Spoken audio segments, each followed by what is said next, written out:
బులెటిన్లో మరో breaking news చూస్తున్నాం. ఏపీ పాలిటిక్స్ లో హాట్ టాపిక్ గా మారిన పిన్నెలి ఎట్టకేలకు అజ్ఞాతంను వీడారు. పోలీసులు ఎంత గాలించినా కూడా దొరకని పిన్నెలి అర్ధరాత్రి నర్సరావుపేటలో ప్రత్యక్షమయ్యారు. ఈవీఎం ధ్వంసం చేసిన కేసుతో పాటు అన్ని కేసుల్లో కూడా కోర్టు రిలీఫ్ ఇవ్వడంతో పిన్నెలి అజ్ఞాతం నుంచి బయటకు వచ్చారు. ప్రతిరోజు కూడా పల్నాడు ఎస్పీ ఎదుట హాజరు కావాలని కోర్టు షరతులను విధించడంతో అర్ధరాత్రి జిల్లా ఎస్పీ కార్యాలయానికి వచ్చి రిపోర్ట్ చేశారు. తన పూర్తి వివరాలను అందజేశారు. తాను ఎక్కడ ఉండేది, మొబైల్ నంబర్ ఏంటి, పాస్పోర్ట్ను ఎస్పీ కార్యాలయంలో సబ్మిట్ చేశారు. అయితే ఇన్ని రోజులు ఎక్కడున్నారు, ఏం చేశారు అన్న దానిపై మాత్రం సమాధానం ఎక్కడా ఇవ్వలేదు. ప్రస్తుతం నర్సరావుపేటలోని హోటల్లో పిన్నెలి మఖం వేశారు. ఈవీఎం ధ్వంసం, హత్యాయత్నం, అల్లర్లు, దాడులు, బెదిరింపులు, అభియోగాలతో నమోదైన కేసుల్లో నిందితుడిగా ఉన్న పిన్నెలి ఈ నెల 15న అజ్ఞాతంలోకి వెళ్లారు. అప్పటి నుంచి పిన్నెలిని పట్టుకునేందుకు పోలీసులు విశ్వ ప్రయత్నాలు చేసినా కూడా అరెస్ట్ చేయలేకపోయారు. ఈసీ తీవ్రంగా స్పందించడంతో అప్పటికప్పుడు ప్రత్యేక బృందాలు ఏర్పాటు చేసి మరీ గాలించారు. అయినా కూడా పిన్నెలి ఆచూకీని కనిపెట్టలేకపోయారు పోలీసులు. అయితే చివరికి హైకోర్టు తీర్పు వెలువరించిన కొన్ని గంటల వ్యవధిలోనే పిన్నెలి నర్సరావుపేటలో ప్రత్యక్షమవటం చర్చనీయాంశంగా మారింది.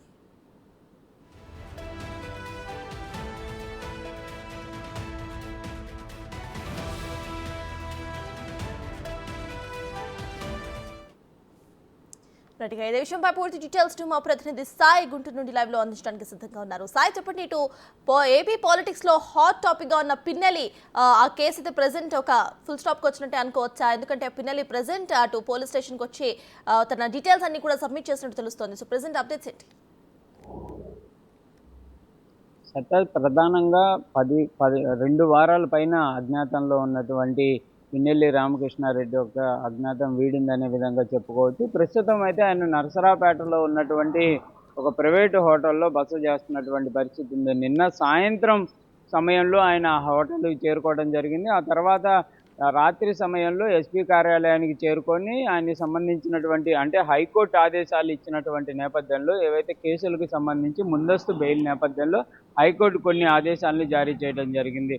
ఎస్పీ కార్యాలయానికి ప్రతిరోజు వెళ్ళి హాజరవ్వాలనే విధంగా, దాంతోపాటు తాను ఎక్కడ ఉంటున్నారు, పాస్పోర్టు వివరాలు ఇవన్నీ కూడా పోలీసులకు సబ్మిట్ చేయాలనే విధంగా ఆదేశించిన నేపథ్యంలో పాస్పోర్ట్తో పాటు తనకు సంబంధించినటువంటి ప్రూఫ్స్, అదేవిధంగా నర్సరావుపేటలో ఎక్కడ ఉంటున్నారు, దాంతోపాటు ప్రస్తుతం ఏ మొబైల్ నెంబర్ని యూజ్ చేస్తున్నారు అనే దానికి సంబంధించినటువంటి అంశాలపైన ఆయన జిల్లా ఎస్పీ కార్యాలయానికి చేరుకొని ఎస్పీ మల్లికా ఖార్గేకి తన యొక్క వివరాలను కూడా ఇవ్వడం జరిగింది. దాంతోపాటు రానున్న రోజుల్లో ఏ ఘర్షణల్లో కూడా తాను పాల్గొన్నా అనే విధంగా కూడా ఇవ్వాల్సినటువంటి పరిస్థితి ఉంటుంది. దానికి సంబంధించినటువంటి వివరాలను కూడా అందజేసినట్లు తెలుస్తుంది. మొత్తంగా మాత్రం ప్రస్తుతానికైతే పిన్నెల్లి రామకృష్ణారెడ్డి అజ్ఞాతం అయితే వీడిందనే విధంగా చెప్పుకోవచ్చు. అయితే ఇన్ని రోజులు పిన్నెల్లి రామకృష్ణారెడ్డి హైదరాబాద్లో ఉన్నటువంటి నేపథ్యంలో ఎక్కడ ఉన్నారు, ఏం చేశారు, ఎవరి యొక్క ఆశ్రయం పొందడం జరిగిందనే దానిపైన మాత్రం ఇంకా ఎటువంటి సమాధానం వచ్చినటువంటి పరిస్థితి లేదు. అయితే పోలీసులు కూడా ఇటువంటి వివరాలు అడిగేసేటువంటి పరిస్థితి లేదు. ప్రస్తుతం ఎక్కడ ఉంటున్నారు, ఏం చేస్తున్నారు అనే దానికి సంబంధించినటువంటి వివరాలను మాత్రమే వాళ్ళు స్వీకరించాల్సినటువంటి పరిస్థితి ఉంటుంది. ఇన్ని రోజులుగా ఏం చేశారు, ఎక్కడున్నారనే దానిపైన పిన్నెల్లి రామకృష్ణారెడ్డిని ప్రశ్నించేటటువంటి పరిస్థితి అయితే పోలీసులకు లేదనే విధంగా చెప్పుకోవచ్చు. ఎందుకంటే పోలీసులు కనుక అదుపులోకి తీసుకొని ఉంటే ఈ వివరాలు అడిగేవాళ్ళు, కానీ కోర్టు ఆదేశాలతో పిన్నెల్లి రామకృష్ణారెడ్డి ఎస్పీ కార్యాలయానికి వచ్చారు కాబట్టి ఇన్ని రోజులు ఎక్కడున్నారు, ఏం చేశారనే దానికి సంబంధించి వారికి కూడా వివరాలు అయితే అందించే పరిస్థితి లేదు. కానీ ప్రస్తుతం అయితే ఈ రోజు నుంచి మాత్రం నర్సరావుపేటలోనే ఉండాలి కాబట్టి తాను ఎక్కడ ఉండబోతున్నారు అనే దానికి సంబంధించినటువంటి వివరాలు అందించినట్లు తెలుస్తుంది. అయితే ప్రధానంగా పిన్నెల్లి రామకృష్ణారెడ్డి ఉంటే కనుక నర్సరావుపేటలో ఈరోజు బస చేస్తున్నటువంటి హోటల్లోనే కౌంటింగ్ డే వరకు కొనసాగేటటువంటి అవకాశాలున్నాయి. లేని నేపథ్యంలో మాత్రం కంపల్సరీగా ఈ అనిల్ కుమార్ యాదవ్, ఎంపీ అభ్యర్థిగా ఉన్నటువంటి అనిల్ కుమార్ యాదవ్ తీసుకున్నటువంటి ఇల్లు ఏదైతే ఉందో అక్కడ ఉండేటటువంటి అవకాశాలు ఉన్నట్లు కూడా తెలుస్తున్నటువంటి పరిస్థితిని. మరి ఈ రెండిట్లో ఎక్కడ పిన్నెల్లి రామకృష్ణారెడ్డి ఉంటారనేది ఈ రోజు మధ్యాహ్నం తర్వాత ఒక క్లారిటీ వచ్చే అవకాశాలు ఉన్నాయి. ఈ రోజు కూడా ఎస్పీ కార్యాలయానికి అయితే వచ్చేటటువంటి అవకాశం కనిపిస్తుంది. కానీ నిన్న మాత్రం పిన్నెల్లి రామకృష్ణారెడ్డి ఎక్కడ మాట్లాడేటటువంటి అవకాశం లేదనే విధంగా చెప్పచ్చు. ఆయన మీడియా మిత్రులు ఆయన ఆశ్రయించినప్పటికీ ఆయన సమాధానం కూడా ఇచ్చినటువంటి పరిస్థితి లేదనే విధంగా చెప్పొచ్చు. ప్రస్తుతం అయితే ఈరోజు ఎస్పీ కార్యాలయానికి వచ్చేటటువంటి అవకాశం నేపథ్యంలో ఆయన ఎక్కడ నివాసం ఉండే దానికి సంబంధించి వివరాలను అయితే ఇచ్చేటటువంటి అవకాశాలు ఉన్నాయి. దాంతోపాటు పోలీసులు కూడా ఇన్ని రోజులు ఎక్కడున్నారు, ఏం చేస్తారనేది మరి ప్రశ్నించి ఆయన దగ్గర వివరాలు తీసుకుంటారా, లేకపోతే మౌనంగా ఉండేటటువంటి పరిస్థితి ఉంటుందో చూడాల్సినటువంటి పరిస్థితి అయితే కనిపిస్తుంది సత్తాజ్. అయితే సాయి ఇటు చూస్తే నిన్న జరిగిన వాగ్వాదాల్లో అటు ఆ, కోర్టులో అన్ని కేసుల్లో రిలీఫ్ దొరికినా కూడా ఏదైతే 2 హత్యా కేసులు ఉన్నాయో, ఆయన మీద ఆరోపణలు ఉన్నాయో, అక్కడ జరిగిన హింసాకాండ మీద ఉన్న ఆరోపణలు, వాటి మీద కూడా రిలీఫ్ ఉండటంపై పబ్లిక్ ప్రాసిక్యూటర్ తీవ్రంగా స్పందించినట్టు మనకు తెలుస్తోంది. ఒకవేళ ఇట్లానే జరిగితే మళ్ళీ కౌంటింగ్ రోజు కూడా మళ్ళీ అల్లర్లు చేసే అవకాశం ఉందంటూ కూడా ఆయన మాట్లాడడం జరిగింది. అయితే ఇది ఎంతవరకు నిజం అనుకోవచ్చు? ఇది నిజంగా మళ్ళీ రిపీట్ అయ్యే అవకాశాలు ఉన్నాయా? మరి పోలీసులు ఎటువంటి చర్యలు తీసుకుంటున్నారు? కోర్టు వీటిపై ఆంక్షలు ఏమైనా విధించిందా? అంటే ప్రధానంగా కూడా ఇక్కడ ఒక అంశాన్ని పరిశీలించాలి. కంపల్సరీగా ఘర్షణలు అయితే మళ్ళీ కౌంటింగ్ రోజు జరిగేటటువంటి అవకాశాలు ఉన్నాయనే విధంగా గుర్తించడంతో పాటు, ఒకవేళ కనుక పిన్నెల్లి రామకృష్ణారెడ్డి మాచర్ల నియోజకవర్గానికి కనుక వెళ్తే కంపల్సరీగా అక్కడ మరోసారి ఘర్షణలు చోటు చేసుకునే అవకాశాలు ఉన్నాయనే విధంగా కూడా కోర్టు అయితే గుర్తించినట్లే తెలుస్తుంది. అందుకే నరసరాపేటకు మాత్రమే పిన్నెల్లి రామకృష్ణారెడ్డి వచ్చే విధంగా రిలీఫ్ ఇవ్వడం జరిగింది. మాచర్ల నియోజకవర్గానికి సంబంధించినటువంటి అంశంలో రిలీఫ్ వచ్చినటువంటి పరిస్థితి లేదు. దాంతోపాటు కౌంటింగ్ కేంద్రానికి వెళ్ళేటటువంటి నేపథ్యంలో కూడా ఆయనకు కూడా సూచనలు చేసినట్టు తెలుస్తుంది. మళ్ళీ ఇలాంటి ఘర్షణల్లో పాల్గొనటం కానీ ఇలాంటి వాటిల్లో ఉండకుండా చూసుకోవాలనే విధంగా కూడా ఆయన కూడా ఆదేశించినట్లు తెలుస్తుంది.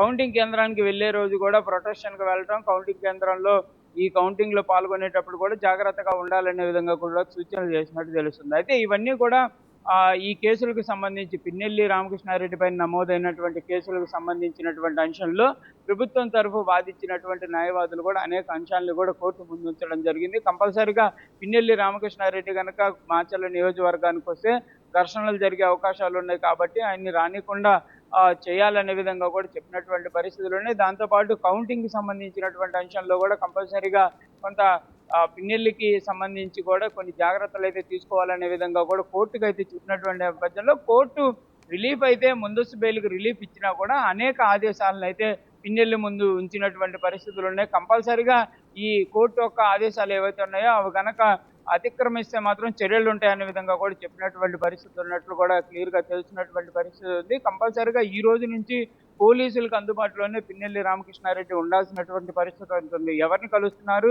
ఏం మాట్లాడుతున్నారు అనే దానికి సంబంధించినటువంటి అంశాలపైన కూడా పోలీసులు అయితే నిఘా పెట్టేటటువంటి అవకాశాలు ఉన్నాయి కాబట్టి కంపల్సరీగా ఈ రోజు నుంచి పిన్నెల్లి రామకృష్ణారెడ్డి పోలీసులకు సంబంధించినటువంటి అన్ని అంశాల్లో కూడా సహకరించాల్సినటువంటి పరిస్థితులు అయితే ఉంటాయి.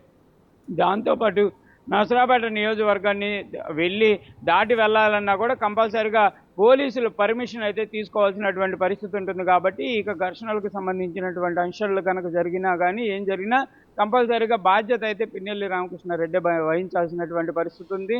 మరోసారి ఎక్కడికో చెప్పకుండా వెళ్ళేటటువంటి పరిస్థితుల్లో కంపల్సరీగా నరసరాపేట కేంద్రాన్ని దాటాలంటే మాత్రం పోలీసుల పర్మిషన్ ఉండాల్సినటువంటి పరిస్థితులు అయితే క్లియర్గా ఉన్నాయి కాబట్టి పోలీసుల నిఘా అయితే ఉండేటటువంటి అవకాశాలు ఉన్నాయి. దాంతోపాటు ప్రస్తుతం నరసరాపేటకు సంబంధించినటువంటి ఎమ్మెల్యే గోపిరెడ్డి శ్రీనివాసరెడ్డి కానీ ఎంపీ అభ్యర్థి అయినటువంటి అనిల్ కుమార్ వీళ్ళెవరూ కూడా నరసరాపేటలో లేరు. ప్రస్తుతం పిన్నెల్లి రామకృష్ణారెడ్డి మాత్రమే నరసరాపేటలో ఉన్నటువంటి పరిస్థితులు ఉన్నాయి. వీళ్ళందరూ కూడా ఈ 2-3 రోజుల్లో మరి వచ్చేటటువంటి అవకాశాల నేపథ్యంలో ఎట్లా ఉండబోతుంది అనేది కూడా చూడాల్సినటువంటి పరిస్థితులు ఉన్నాయి. ఎందుకంటే ఇప్పటి వరకు అయితే స్థానికంగా ఉన్నటువంటి ఎమ్మెల్యేలు కానీ మిగిలినటువంటి నేతల్ని గుంటూరులో కానీ లేకపోతే మిగిలినటువంటి ప్రాంతాల్లో ఉండే విధంగా కూడా పోలీసులు అయితే చర్యలు తీసుకున్నారు. వాళ్ళందరినీ కూడా హౌస్ అరెస్టులు చూపిస్తున్నటువంటి పరిస్థితి ఉంది. మరి ప్రస్తుతం కౌంటింగ్ సమయం దగ్గర పడుతున్న నేపథ్యంలో వీళ్ళందరూ కూడా తమ నియోజకవర్గాలకు వచ్చేటటువంటి అవకాశాలు ఉంటాయి కాబట్టి మరి ఎలాంటి పరిస్థితులు చోటు చేసుకుంటాయి అనేది కూడా చూడాల్సినటువంటి పరిస్థితులు ఉన్నాయి. ఎందుకంటే నిన్నగాక మొన్న కూడా దాడికి సంబంధించినటువంటి అంశం మాచర్లో వెలుగులోకి వచ్చినటువంటి నేపథ్యంలో కంపల్సరీగా పల్నాడులో కౌంటింగ్ వేదికగా కూడా అనేక ఘర్షణలు అయితే చోటు చేసుకునేటటువంటి అవకాశాలు కనిపిస్తున్న నేపథ్యంలో నిన్న డీజీపీ అదేవిధంగా ఎన్నికల కమిషనర్ కూడా కూడా పర్యటన అయితే జరిగినటువంటి పరిస్థితులు ఉన్నాయి. క్లియర్గా పోలీసులకైతే డీజీపీ ఇన్స్ట్రక్షన్స్ ఇవ్వడం జరిగింది. కౌంటింగ్ కేంద్రం వద్ద ప్రత్యేక బలగాలు ఉండాలి. కంపల్సరీగా ప్రతి కేంద్రం వల్ల ఎమ్మెల్యేలు వచ్చేటటువంటి అభ్యర్థులు ఎవరైతే లోపలికి వెళ్తారో అదేవిధంగా వచ్చేటటువంటి సమయంలో కూడా క్లియర్గా భద్రత ఉండాలి. ఎక్కడా కూడా ఘర్షణలు చోటు చేసుకోవడానికి అవకాశం లేకుండా కూడా కంపల్సరీగా పోలీసు ప్రొటెక్షన్ అనేది ఉండాలి. మూడంచెలకు సంబంధించినటువంటి భద్రతను కూడా ఏర్పాటు చేసేటటువంటి అవకాశాలు ఉన్నాయి. ఇప్పటికే ప్రత్యేకమైనటువంటి 15 బలగాలకు సంబంధించినటువంటి విభాగాలు కూడా నరసరావుపేటకు చేరుకునేటటువంటి అవకాశం ఉంది. వీళ్ళందరూ కూడా కౌంటింగ్ కేంద్రానికి సంబంధించినటువంటి అంశం పైన పూర్తి స్థాయిలో భద్రతను అయితే ఏర్పాట్లు చేసేటటువంటి అవకాశాలు కనిపిస్తున్నాయి. సత్తాజ్. Right, thank you Sai.